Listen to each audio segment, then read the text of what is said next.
सो spanning tree के कुछ पिछले वीडियो में हमने जाना स्पैनिंग ट्री किस लिए काम करता है, क्या होता है, बट छोटा सा रिव्यू या रिकॉलिंग हम कर सकते हैं। स्पैनिंग ट्री प्रोटोकॉल लेयर 2 के लूप्स को रोकता है। ये प्रिवेंट करता है MAC instability, frame of copy and unnecessary traffic. इसको पिछले वीडियो में मैंने डिस्क्राइब करना मैं भूल गया था एक्चुअली, तो इस वीडियो में मैं थोड़ा सा सोच रहा हूँ कि अच्छे से डिस्क्राइब कर दूँ कि मैक टेबल क्यों इनस्टेबल होगा, ऐसा क्यों है। अगर मान के चलो ये कंप्यूटर है और ये दो स्विच है और ये दो स्विच से गया कोई केबल, राइट, दो केबल कनेक्टेड है स्विच 1 से स्विच 2 से, पोर्ट F0/1 F0/2। स्विच का काम क्या होता है?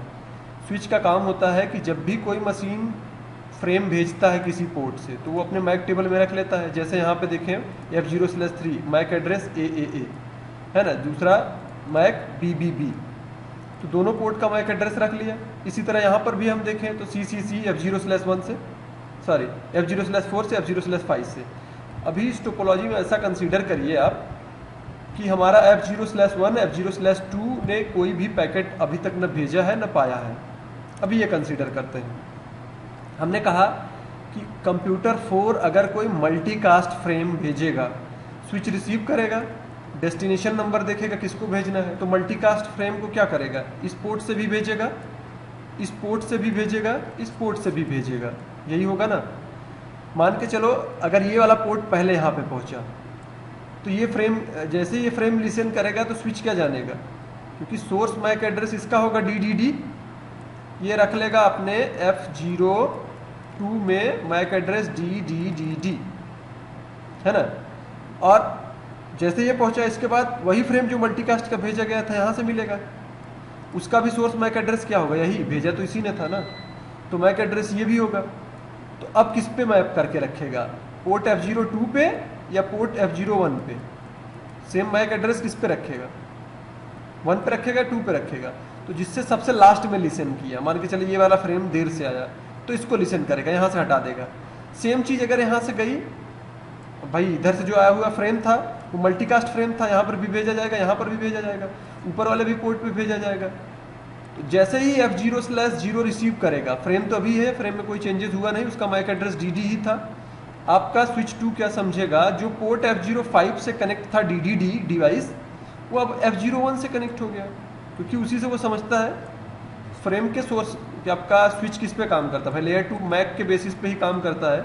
जैसे ही आपने कोई फ्रेम भेजा तो उसका सोर्स मैक एड्रेस देखेगा और उस पोर्ट से मैप करके रख लेगा कि किस पोर्ट से जुड़ा है, तो जो सबसे लेटेस्ट होगा उसी के बेसिस पे वो सिलेक्शन हो जाता है, राइट। तो ये चीज़ होता है। अगली चीज़ हम जो डिस्कस करने जा रहे हैं वो हमने ये जाना रूट ब्रिज का सिलेक्शन क्यों होता है और कैसे होता है। रूट ब्रिज का सिलेक्शन होता है जब हमारे ढेर सारे स्विचेस कनेक्टेड होते हैं, उसमें या दो स्विच भी आपस में कनेक्ट कर दिया, तो रेडिडेंट पाथ को सेलेक्ट करने के लिए किस पोर्ट को बंद करना है, किस पोर्ट को डाउन करना है, कहाँ नोटिफिकेशन देना है, कहाँ चेंजेस हुई है, उसके लिए हमारे रूट ब्रिज का काम होता है। रूट ब्रिज वही बनता है एक ऐसा स्विच जिसका MAC address plus bridge ID पूरे नेटवर्क में सबसे कम होता है। वो बाय डिफ़ॉल्ट हमारा 32678 होता है ना। जबकि 4096 या प्लस कर सकते हो या माइनस करके आप बढ़ा या घटा सकते हो। दो प्रकार के हमारे रूट बनते हैं, प्राइमरी और सेकेंडरी। अगर प्राइमरी रूट हमारा काम करना बंद कर दे तो सेकेंडरी काम करता है।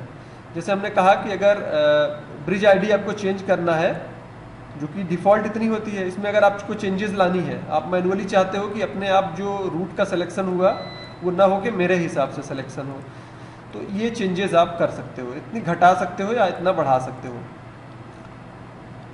टाइप ऑफ BPDU क्या होता है टेक्निकली, फिर से अगर हम एक बार डिस्कस करें तो हमने कहा कि BPDU bridge protocol data unit होता है जो हर एक पोर्ट से बाय डिफ़ॉल्ट हर 2 सेकेंड में भेजा जाता है, भले ही आपका पोर्ट ऑफ कंडीशन में क्यों ना हो। तो BPDU जो एक होता है वो कॉन्फ़िगरेशन BPDU होता है, जो स्पैनिंग ट्री कॉन्फ़िगर करने के लिए दूसरे स्विच को देता है। Topology changes notification, suppose that ये इंटरफेस डाउन हो गया तो इस इंटरफेस को हमें अप करना है।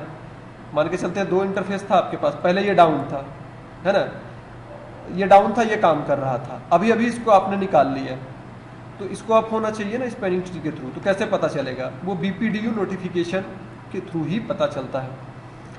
और जबकि टोपोलॉजी चेंजेस नोटिफिकेशन, और आपने अप्लाई कर लिया तो आप अपडेट भेजते हो एक्नॉलेजमेंट का, किसको, अपने रूट ब्रिज को, कि अब मैंने अपने आप को ट्यून अप कर लिया है।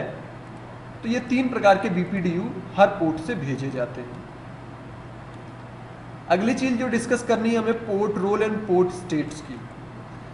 तो हम 2 चीजें यहाँ पे डिस्कस करेंगे, स्पैनिंग ट्री और rapid spanning tree. Spanning tree में जो पोर्ट स्टेट होता है वो block, listening, learning, forwarding and disable. इसको टेक्निकली हम कैसे समझ सकते हैं, जब हमारे नेटवर्क्स में स्पैनिंग ट्री काम कर रहा है, जैसे ये है, ये है 2 स्विच हम मान के चलते हैं इसको, राइट। ये एक 3 स्विच क्यों ना ले लें हम समझने के लिए, अच्छे तरीके से हम समझ सकते हैं। 1 मिनट, इसको मैं पैकेट ट्रेसर पे लेता हूँ तो अच्छे से बता पाता हूँ। सो ऐसे टोपोलॉजी में हम देखें अगर, तो ज़्यादा अच्छे ढंग से हमको समझ में आएगा कि कहाँ पे क्या है। जैसे यहाँ पे हम देख रहे हैं, इसमें ये पहला स्विच जो है root switch, root spanning tree की अभी हम बात कर रहे हैं, ध्यान दीजिएगा। रैपिड स्पैनिंग ट्री आगे हम चल के डिस्कस करेंगे, आगे हम जानेंगे रैपिड स्पैनिंग ट्री होता क्या है। तो रूट पोर्ट, ये सॉरी रूट स्विच है। रूट स्विच से जितने भी पोर्ट हैं, चाहे जिधर भी जा रहा हो, सभी के सभी पोर्ट होते हैं डेजिग्नेटेड पोर्ट, राइट। जो ऐसा पोर्ट जो नॉन रूट की तरफ जा रहा है वो डेजिग्नेटेड पोर्ट कहलाएगा। मतलब रूट तो यही है, ये पोर्ट कहाँ जा रहा है, नॉन रूट की तरफ, ये कहलाएगा डेजिग्नेटेड। जबकि रूट के जितने पोर्ट होते हैं डेजिग्नेटेड होंगे पहली चीज, और दूसरी सभी के सभी फॉरवर्डिंग कंडीशन में होंगे। तो ये भी पोर्ट डेजिग्नेटेड है, ये भी फॉरवर्डिंग रहेगा। ये पोर्ट का रोल कहलाता है कि रोल क्या है, काम क्या कर रहा है, और स्टेट क्या है। रोल, और इसमें थोड़ी सी कंफ्यूजन सबको होती है, रोल और स्टेट्स में क्या है। जैसे हम कहते हैं कि मुझे रोल मिल गया है एक ट्रेनर का, राइट, लेकिन स्टेट्स क्या है, अभी मैं पढ़ा रहा हूँ, अभी मैं लंच कर रहा हूँ, अभी मैं क्या कर रहा हूँ। तो रोल तो मुझे मिल गया ट्रेनर का, तो अभी मैं लैब में हूँ, क्लासरूम में हूँ या मशीन रूम में हूँ, वो स्टेट्स दर्शाता है। उसी तरह यहाँ पे हम देखें तो रोल्स आपको क्या मिला है, आप डेजिग्नेटेड हो, कंडीशन क्या है आपकी, आप फॉरवर्ड कर रहे हो, आप डेजिग्नेटेड हो, आप फॉरवर्ड कर रहे हो। जब अगर ये रूट स्विच है तो जितने भी स्विच के पोर्ट रूट की तरफ जाएंगे वो कहलाएंगे रूट पोर्ट। क्यों, कहाँ जा रहा है, ये रूट की तरफ जा रहा है, तो ये कहलाएगा रूट पोर्ट। इसी तरह ये रूट पोर्ट, और दोनों की स्टेटस क्या है, फॉरवर्ड में, यानी ये डेटा को फॉरवर्ड कर सकते हैं, डेटा को फॉरवर्ड कर सकते हैं। इसका क्या होगा, ये देखो ऑन कंडीशन में तो दिख रहा है। पैकेट ट्रेसर एक्चुअली इसलिए मैंने यूज किया, यहाँ पे अच्छे तरीके से मैं बता सकता हूँ। तो हमने क्या कहा, हर वो पोर्ट जो नॉन रूट की तरफ जाता है वो कहलाता है डेजिग्नेटेड पोर्ट या अल्टरनेट। बाय द वे, तो ये रूट तो है नहीं, तो हमारे लिए ये पोर्ट क्या होगा, ये डेजिग्नेटेड पोर्ट है। मैं फॉरवर्ड करूंगा पैकेट्स को, ये रूट पोर्ट की तरफ नहीं जा रहा है, ये ब्लॉक कंडीशन में है, तो ये अल्टरनेट पोर्ट है, राइट, ये अल्टरनेट पोर्ट है। अगर ये डाउन होता है तो ये रूट पोर्ट अपने आप बन जाएगा। क्यों, क्योंकि रूट पोर्ट के लिए जाने के लिए यही हो जाता है, अभी रूट के जाने के लिए ये है रास्ता, तो अपने आप। और कंडीशन क्या है उसकी, ब्लॉक, अभी आप डेटा नहीं भेज पाओगे, डेटा नहीं भेजोगे, लेकिन BPDU पैकेट आप हर 2 सेकंड में भेजते रहोगे, ताकि अगर ये पैकेट फेल हो गया, सॉरी ये लिंक फेल हो गया, तो आप कैसे जानोगे, रूट तुरंत बताएगा कि यहाँ का रूट फेल हो गया, तो आप BPDU लिसन करोगे तो आप तुरंत अपने आप को अप कर लोगे कि अब मुझे यहाँ से जाना चाहिए, है ना। ये चीज़ होता है, जैसे यहाँ पे एग्जाम्पल हम दिखाएं, तो अब हम रियल डिवाइस पे वही चीज़ हम डिस्कस करने जा रहे हैं। तो हमने कहा रोल अलग चीज़ होती है और स्टेट्स अलग चीज़ होता है।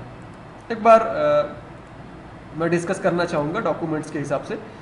स्पैनिंग ट्री पोर्ट स्टेट्स का मतलब होता है स्थिति, जबकि रोल का मतलब होता है कि क्या काम कर रहा है ना।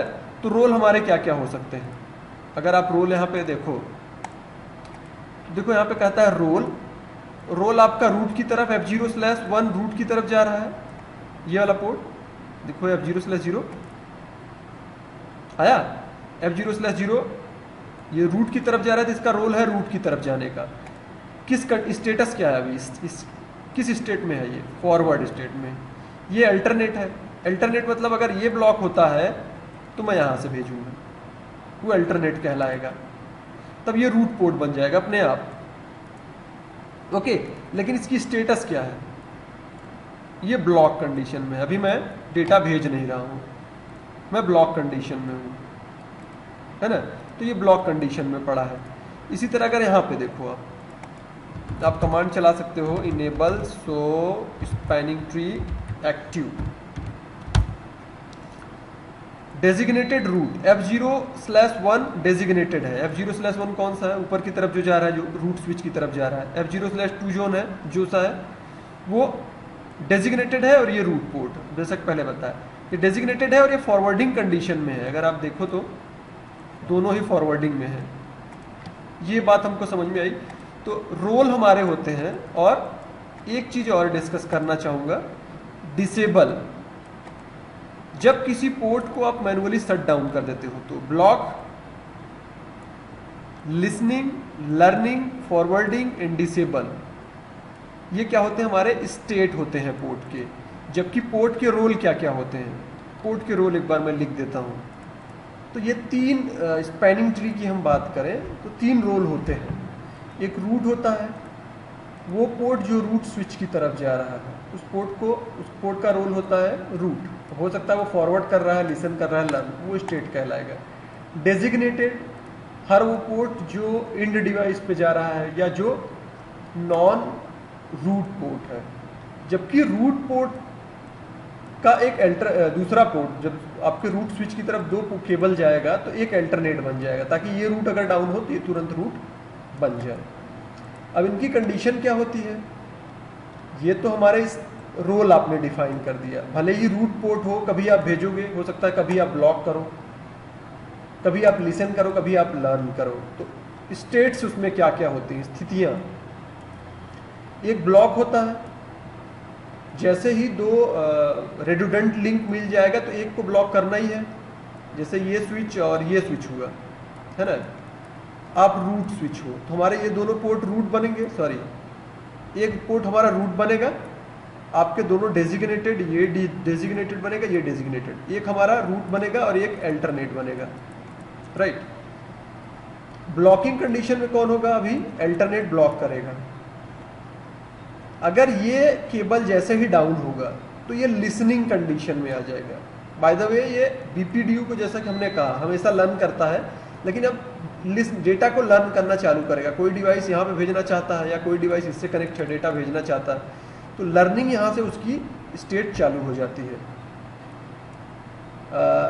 सॉरी, लिसनिंग करने के बाद उसको लर्न करता है एंड देन आफ्टर वो फॉरवर्डिंग में आता है, या हो सकता है अगेन ब्लॉक हो जाए, तब तक ये अप हो गया। लेकिन जब किसी पोर्ट को आपने डिसेबल कर दिया मैनुअली शट डाउन कमांड चला के, तो उसको हम डिसेबल कहते हैं।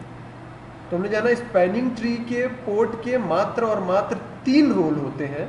कौन कौन सा? रूट, डेजिग्नेटेड और अल्टरनेट। लेकिन इसकी स्टेट्स नेटवर्क के कंडीशन के अकॉर्डिंग चेंज होती रहती है। या ये ब्लॉक कंडीशन में होगा, या लिसनिंग कर रहा है, या लर्निंग कर रहा है, या फॉरवर्डिंग या डिसेबल्ड कंडीशन में पड़ा है। अगर लिसनिंग, लर्निंग, फॉरवर्डिंग की बात करें तो ये तीनों लगभग 15 1 मिनट के लगभग सेकेंड समय ले लेते हैं फॉरवर्डिंग में आने तक। मतलब हमने कहा एक स्विच ये है, एक स्विच ये है, ऊपर वाला अगर रूट है ना, ये पोर्ट अभी ये फॉरवर्डिंग में था, ये अभी डाउन हो गया, तो इसको अप होने में लगभग 1 मिनट लग जाएगा। 1 मिनट ज़्यादा होता है कि नहीं? तो उसी चीज़ को हम डेमोस्ट्रेट करने जा रहे हैं, पोर्ट की role, ports listening, learning, forwarding और डिसेबल। उसके लिए मैंने अपने लैब को रेडी कर रखा है, जो यहाँ पे हम लोग यूज़ कर रहे हैं, इनेबल।